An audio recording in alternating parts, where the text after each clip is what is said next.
Welcome to Extraordinary. Today is our sixth episode, and I am so excited to have a guest on the show today for the first time.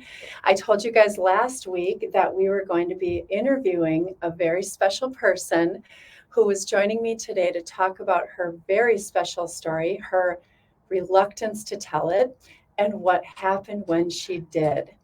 This is extraordinary, and this is my extraordinary guest, number one best-selling author, Nancy Major. Welcome to the show, Nancy. Thanks so much for having me here, Kimberly. This is awesome. I love this. I know. It's so exciting. It's so fun, isn't it? It is. It's amazing where you'll find yourself after you say yes to God, particularly yes to telling your story and telling parts of your story you never wanted to tell.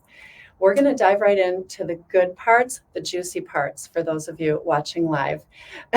For those of you listening back, this is incredible. Nancy's story was the kind of story nobody would want to get up in front of a room or much less put in print. So talk to us about what your story was and why you were so desperate never to tell it.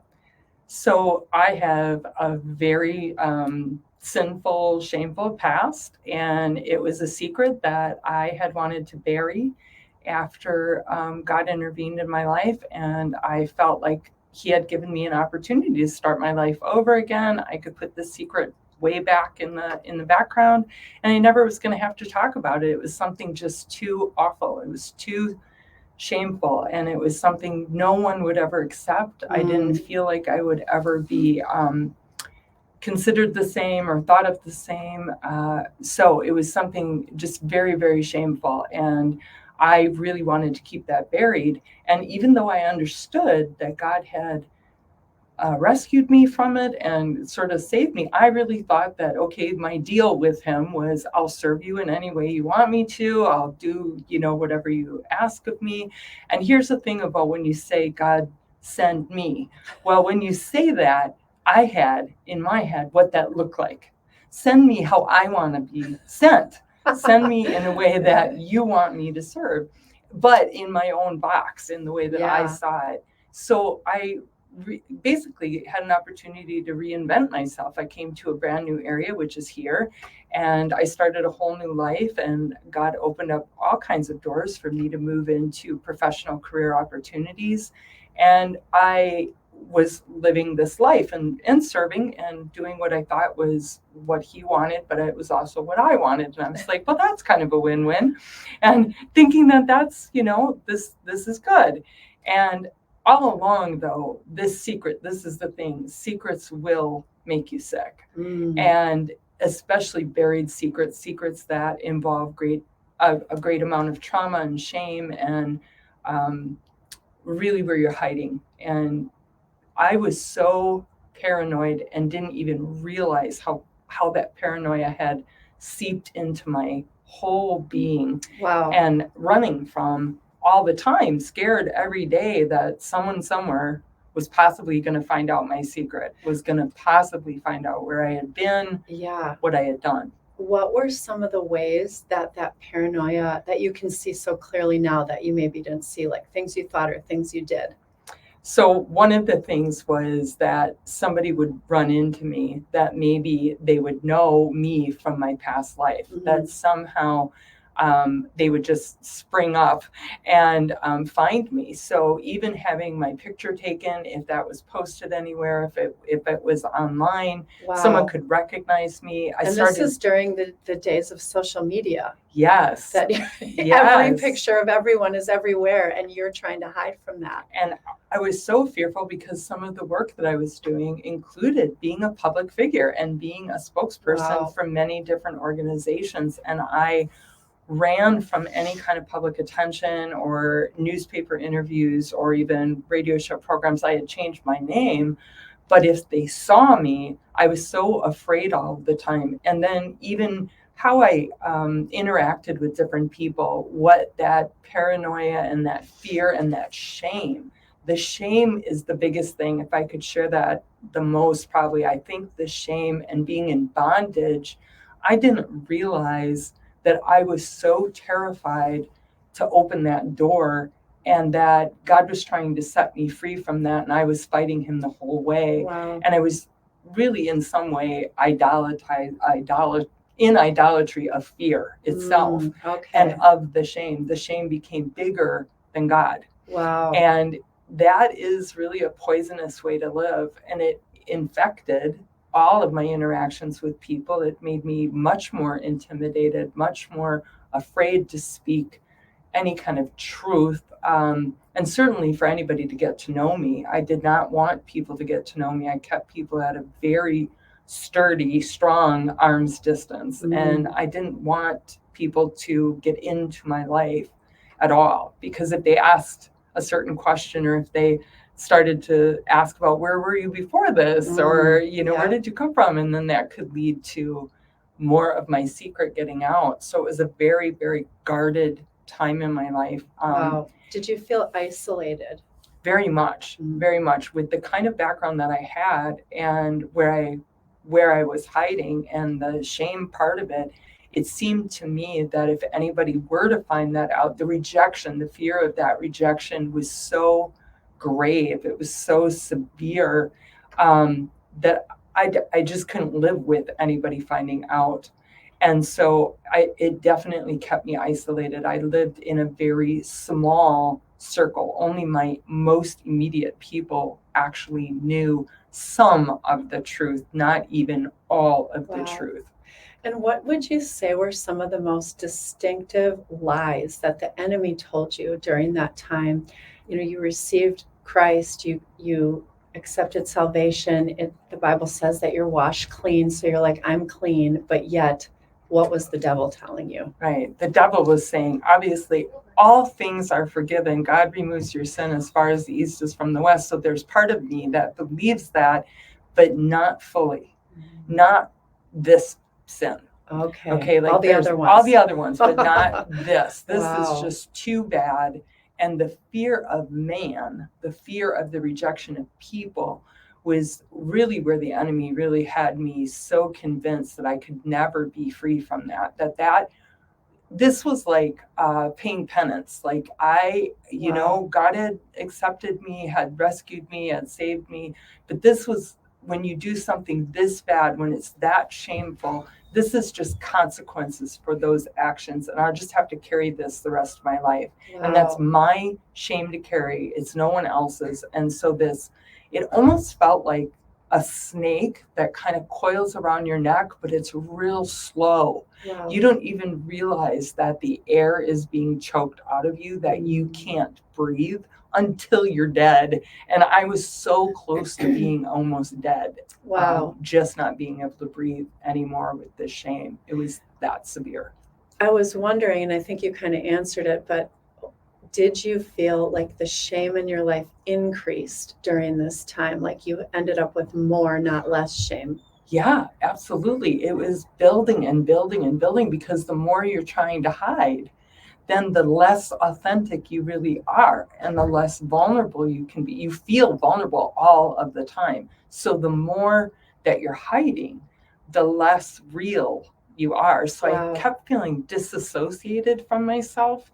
Like I had to be a pretend version of me, not all of me.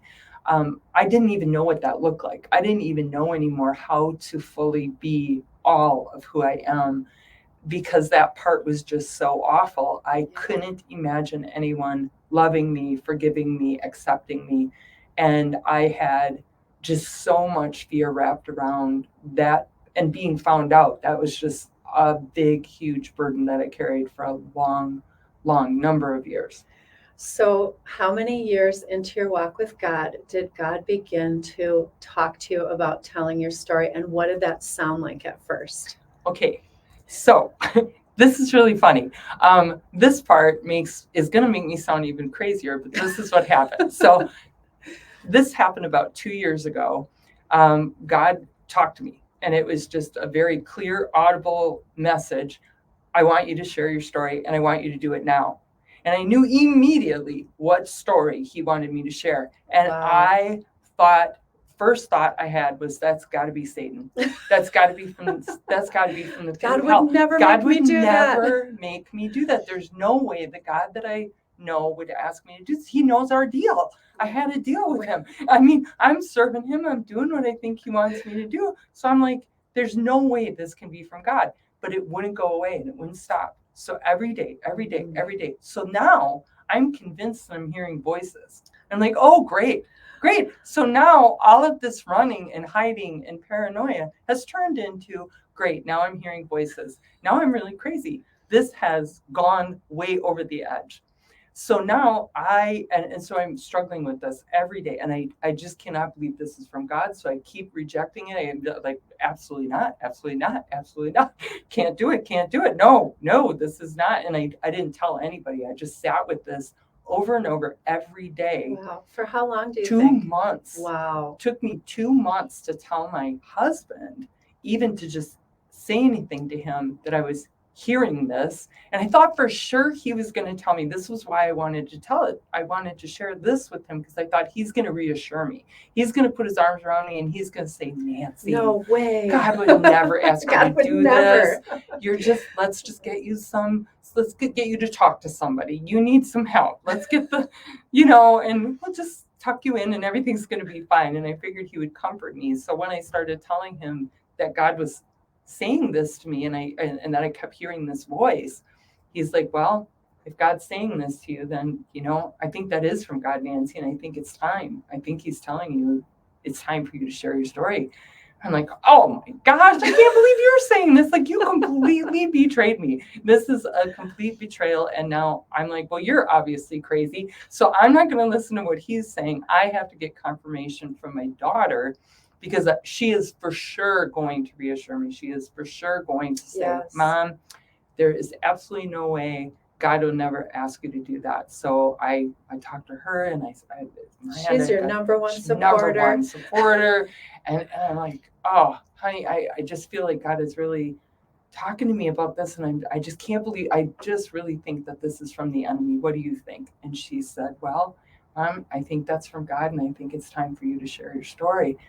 And I was like, oh man, this is crazy. So now 2 people in my life have said that they are agreeing with this. And they knew your story. And they knew the story and they knew what I was hiding from. And I'm like, well, how does anybody write a book? Like, I have no idea how to write a book. Like, and he wants me to tell it in this way. And it's supposed to be a book. And I'm like, I don't even know where to start. Like, where do you even start? How do I do this? Like, where? And it was just a process. But it was and I kept getting this very urgent prompting from him that it was now. I had to do it now. So then I got really paranoid, Kimberly, and I'm like, am I going to die? Is that why he's telling me I've got to tell the story? You felt the clock ticking and you're like, and I'm going to die. And so I'm really super paranoid. And I cannot believe that this is still happening. So I sit down and I am just so in my head, overwhelmed with the idea, like, where do I even start? How do I even do this? And I picked up a notebook at first and I started writing some just like basic. And all of a sudden I looked down at the notebook, there's like 10 words. And I'm like, I'm never going to do this. Like, what do I even, how, what? And I just started praying and I started asking God, okay, God, this is your deal. And this is me talking to God. This is how I pray. God, this is your deal. If you're real and really talking to me about this and you're really telling me that this is what you want to do, then you're going to have to do it because this is your thing. I don't know what I'm doing. I don't even know how to start. No one's going to want to listen to this story. And then I'm talking myself through it, out of it, right? And I get this prompting to pick up my laptop and just start writing. Just start. And so I sat down and in 10 days, this entire book was written, this entire manuscript. And you would think, oh, I'd feel really relieved. Now, I cried a lot in these 10 days. There was so much emotion. It was a very cathartic process. And I would recommend it to anybody to just even write your story, whatever your truth is, whatever you might be ashamed of. It is a process of healing in and of itself.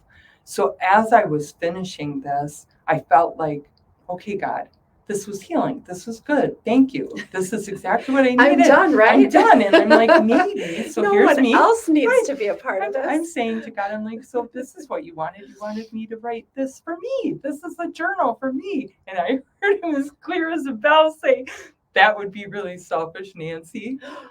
And I'm like, okay, there is no wait, now what do I do? Like, how do you Wow. go? Okay, so where am I going to go? Who's going to, how, what? I just sat just completely like stunned. I have this manuscript. It's all, so I get it And done. it's your worst secrets. It's my worst secrets. It's everything, because as I was writing, of course, I'm telling you honestly, it's his doing. It's his help in pouring it all out. And it was no stone left unturned. Like there was Wow. not one thing he wanted me to hide from You anymore. felt so No. exposed. So much. This is revealing everything. And so I am terrified. I am just terrified. This thing is so scary to me. I think it's going to start on fire. Like any minute, I'm just going to look at it and it's going to burst into flames, and I am going to be like, I can't let it be in the wrong hands. I don't want to tell anybody. Yeah. And I finally have the title, but I'm so afraid of the title of it. And I have the first part of the title is A Wretch Like Me. And that's fine, right? That sounds good. And I'm like, okay, I can maybe share that. Like that could be anybody's sin, anybody's shame, We're all anybody, wretches, right? yes, Right. So I'm like, okay, I at least can share that part, but not the subtitle. And I'm covering it up anytime I try and show it to anybody, because I'm kind of like have it in the background, and God just literally after that 10 days, within a month, I had met a woman who introduced me to your organization, to the organization, A Fellowship of Extraordinary Women. And I mean, how incredible of God to put me in a room full of sisters in Christ that would lift me up, support me, welcome me without even knowing my story. And I got an opportunity to meet you, had found out that you were a publisher, and I'm like, oh, yeah. Of course she is. Of course, this is exactly what God would do. He just flew open the door, and this whole now thing was real. Mm-hmm. And so when I remember when I first met you, and I was trying to show you on my phone just the thing, but I wouldn't barely let you look at it. And I was like, yeah, so I wrote this book, and here's this thing, and I oh my gosh, I was just a nervous wreck. Do you remember? I was so paranoid. I was like, okay, you're holding your phone up, but you're covering up the bottom half. I was like, is she just holding her phone weird? What is happening right now? And then I realized, she doesn't want me to see the subtitle. Exactly. And I was like, gosh, I wonder what the subtitle is. So tell our audience what the subtitle is. So my book is A Wretch Like Me, a modern day Mary Magdalene saved by grace. And this is really God's story. This is really, at the end of it, it's God's story. And what he's done since I said yes is he just flew open the doors. He financially provided in such a mega way. It was unbelievable. There were just miracles after miracles, meeting the Fellowship of Extraordinary Women, meeting you agreed to publish it, and instantly there was this connection. And then so many wonderful people have come into my life since then. Once the book, I remember right when Kimberly was my publisher, and she sent me, I think, the notice that, it was uploaded, and she had sent a message out online. So it's like, you can't put the toothpaste back in the tube. And I'm like, up there now. I just I'm like, everybody buy this book. And she's like, and just having like a heart attack. But I kept remembering that I can do all things through Christ who strengthens me. I can do all things through Christ who strengthens me. And he just had me holding on to him so tight. Wow. And just trusting that he was going to see me through this. He had gotten me this far. And almost instantly, I mean, within, I don't know how many, I think it was just a very short period of time after the book went live, it went to #1 bestseller in 9 out of 10 categories on Amazon. I mean, it just was crazy. And then awards, and then speaking engagements. So then people wanted me to speak about this story, and then to share this in front of a live audience. And I'm like, are you kidding me right now? She had to get way out of her comfort zone. Way out. I mean, I had been a speaker about business, but I had never, ever shared this story. And to get up in front of people and try and walk through it was a heavy thing. But God had led me so far each step, and had been so faithful.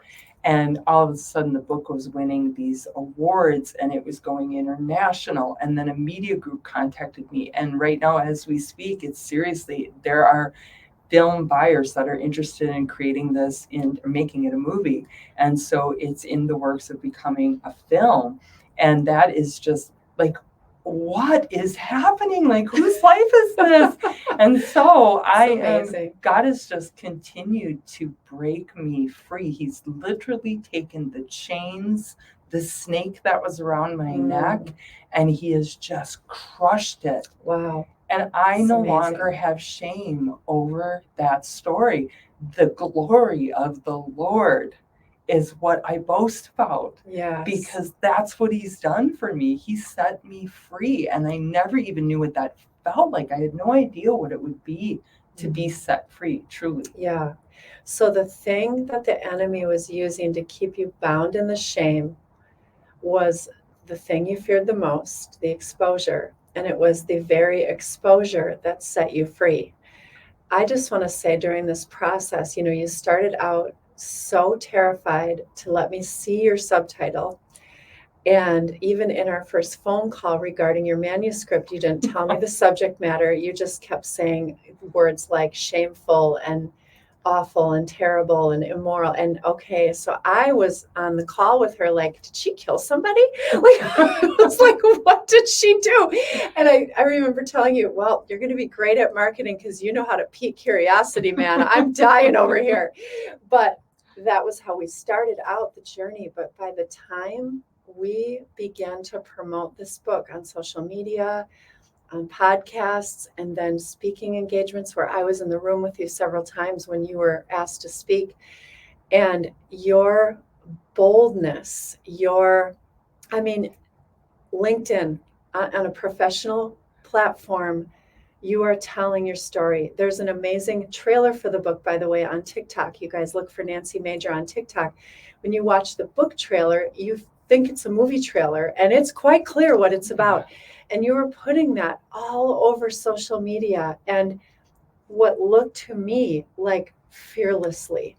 And so I saw this transformation of the shame and the fear to this bold lioness.